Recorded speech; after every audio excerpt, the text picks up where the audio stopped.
Two wheeler mechanic வேலை செஞ்சுட்டு இருந்த ஒரு பையன் இப்போது தமிழ் சினிமாவையே கலெக்ட் இருக்காருன்னா அதோட பின்னணி என்ன? சின்ன வயசுலேருந்தே அவங்க அப்பா கார் ரேஸ் பைக் ரேஸ்னு இவருக்கு கூட்டிகிட்டு போய் காட்டிக்கிட்டே இருப்பார்.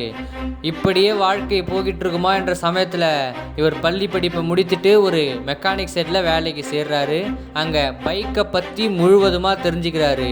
நம்ம வாழ்க்கை இந்த பைக் மெக்கானிக்காகவே போயிடுமான்னு நினச்சிட்டு இருக்கப்போ தான் அங்கே ஒருத்தர் சொல்கிறாரு, தம்பி நீங்கள் ரொம்ப அழகாக இருக்கீங்க, நீங்கள் ஒரு மாடலிங் பண்ணிங்கன்னா உங்கள் வாழ்க்கை எங்கேயோ போயிடும் அப்படின்னு. அவர் அப்படி சொன்னதும் மாடலிங் பண்ணலாம் அப்படின்ட்டு முடிவெடுத்து மாடலிங்கும் பண்ணுறாரு. அதில் மிகப்பெரிய அங்கீகாரம் கிடைக்குது. கிடைச்ச உடனே ஒரு ஃபஸ்ட்டு மூவியாக தெலுங்கு மூவி பண்ணுறாரு. தெலுங்கு மூவி பண்ணிகிட்டே இருக்கிறப்போ நடுவில் டைரக்டர் இறந்துடுறாரு. அந்த இறந்துறப்போ அப்போ எல்லா செய்தித்தாளும் சொல்கிறாங்க, இவன் ஒரு ராசி இல்லாதவன், இவனால் ஒரு சீரியலில் கூட நடிக்க முடியாதுன்னு அவமானப்படுத்தினாங்க. இதனால் அவரோட முயற்சியில் அவர் கைவிடலை. யாரெல்லாம் அவரை சீரியலில் கூட நடிக்க முடியாதுன்னு சொன்னீங்களோ அவங்களுக்கெல்லாம் ஒன்று சொல்கிறேன் கேட்டுங்க. தமிழ்நாட்டிற்கே தலைனா அவர் ஒருத்தர் தான். அவர் எங்கள் அஜித் குமார் மட்டும்தான்.